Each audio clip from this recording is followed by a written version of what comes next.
নমস্কার বন্ধুরা, good morning. চলে এসেছি আবার একটি নতুন রেসিপি নিয়ে। বন্ধুরা দেখুন, গাছের পালং শাক, নিজেদের বাড়িতে চাষ করা পালং শাক তুলে নিচ্ছি। আজকে বানাবো পালং পনির।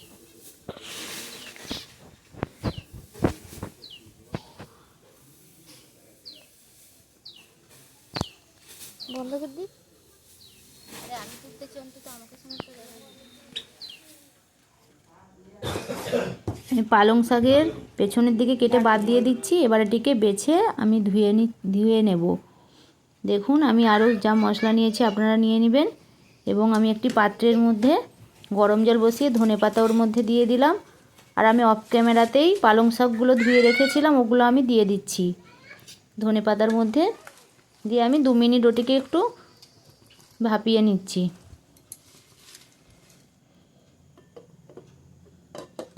আমার পালং শাক সেদ্ধ হয়ে গেছে। এবার আমি এটি তুলে ঠান্ডা জলের মধ্যে দিয়ে দিচ্ছি।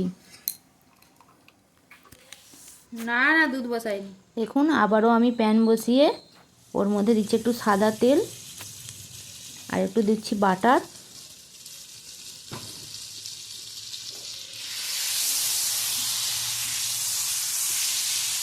আপনারাও এইভাবে বাড়িতে বানাবেন। শীতের দিনে পালং পনির খুবই সুন্দর খেতে লাগবে। দেখুন, আমি পনিরগুলো গোটাই প্রথমে দিয়ে দিলাম, একটু হালকা আঁচে ভেজে নেব। দেখুন, আমার ভাজা হয়ে গেছে। আমি যেইভাবে ভেজে নিয়েছি এইভাবে একটু ভেজে নেবেন। এরপরে আমি পনিরটি কাটবো। দেখুন, আমি ছোট ছোট করে কেটে নিচ্ছি। আপনারা চাইলে বড়ও রাখতে পারেন। আমি কিউব আকারে ছোট ছোট করে কেটে নিয়েছি। আপনারাও ঠিক এইভাবে কেটে নেবেন, চাইলে বড়ও রাখবেন। নিয়েছি 10টা কাজু বাদাম এবং পালং শাক ঠান্ডা করতে দিয়েছিলাম, ওটাকে আমি ব্লেন্ডারে পেস্ট করে নেব। আবারও প্যানের মধ্যে আমি দিয়ে দিলাম কিছুটা জিরে,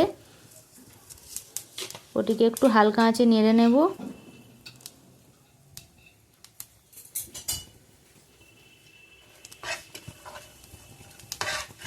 জিরেটিকে আমি একটু ভেজে নিচ্ছি।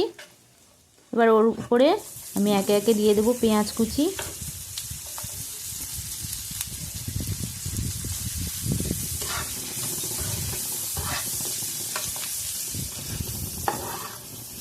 খুব বেশি ভাজার দরকার নেই, একটু কালারটা চলে আসলেই হালকা বাদামি।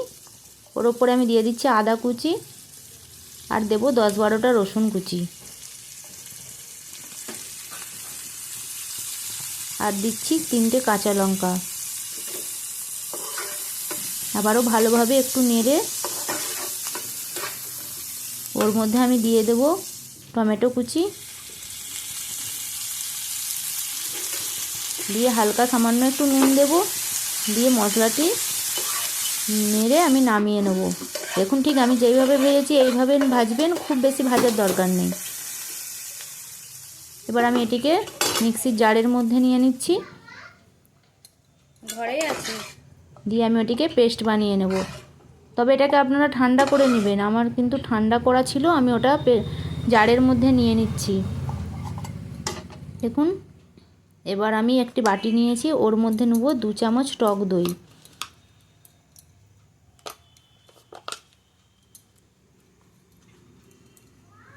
ওর মধ্যে একে একে দিয়ে দিচ্ছি নুন। আরে আমাদের ঘরে সেই আমার ওই কালো ব্যাগটাতে নেই। আর দিচ্ছি ধনে গুঁড়ো। উপরে আমাদের ঘরটাই রে, ড্রেসিং টেবিলের কাছে নে। না, আমরা যে ঘরটায় ঘুমাই। সামান্য জিরে গুঁড়ো,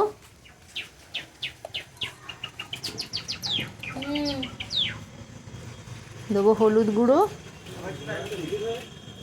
আর দেবো সামান্য একটু লঙ্কা গুঁড়ো দিচ্ছি, কারণ আগে থেকে আমার কাঁচা লঙ্কা দেওয়া ছিল 3টে, তার জন্য আমি অল্প লঙ্কা দিলাম। এটি খুব বেশি ঝাল হলে খেতে ভালো লাগবে না, তাই জন্য লঙ্কাটা খুব বেশি দেবেন না।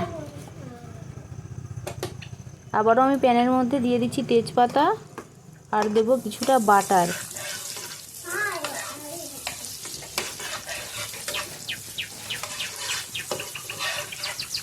দেখুন, বাটারটি আমার গলে গেছে।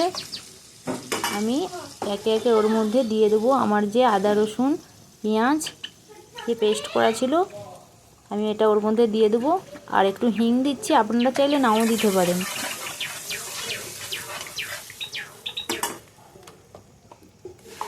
যে মশলাটি বাটা ছিল আমি দিয়ে দিচ্ছি।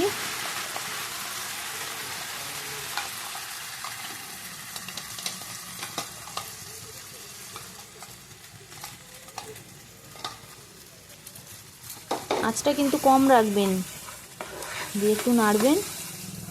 দেখুন আমার একটু হালকা তেল ছাড়তে শুরু হয়ে গেছে। এবার আমি ওর মধ্যে যে টক দইয়ের সঙ্গে মশলাগুলো মেশানো ছিল আমি ওগুলো দিয়ে দিলাম।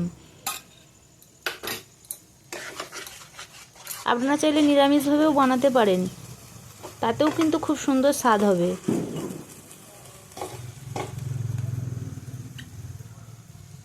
দেখুন এবার আমি দিয়ে দিচ্ছি পালং শাক বাটা। পালং শাক, ধনেপাতা আর কাজু বাদাম একসঙ্গে বেটে রেখেছিলাম, ওটি আমি পেস্টটি দিয়ে দিচ্ছি ওর মধ্যে। এবার ওর মধ্যে দেব একটু চিনি,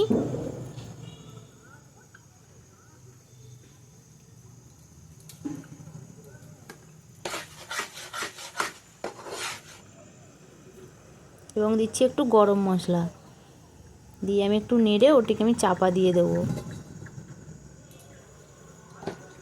5 মিনিট পরে ওটা আমি খুলবো। দেখুন তেল ছাড়তে শুরু হয়ে গেছে। ওর মধ্যে এবার আমি পনিরগুলো দিয়ে দিচ্ছি। আমার কাটা ছিল যেই পনিরগুলো আমি দিয়ে দিলাম।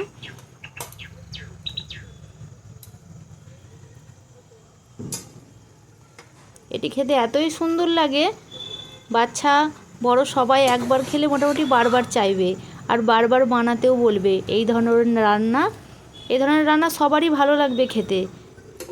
যারা আমিষ খান তারাও আমিষ খাওয়ার পরেও যদি এটা খায়, আমিষের স্বাদকে এটা ভুলিয়ে দেবে। দেখুন আমার রেডি হয়ে গেছে, আমি একটা প্লেটে তুলে নিয়েছি। আপনারাও একদিন বানাবেন এবং কমেন্টে আমাকে জানাবেন কেমন লাগলো আমার এই পনিরের রেসিপিটি। পালং পনির যদি ভালো লাগে তাহলে অবশ্যই একটি কমেন্ট করবেন এবং সাবস্ক্রাইব করবেন, পাশে থাকবেন। নমস্কার।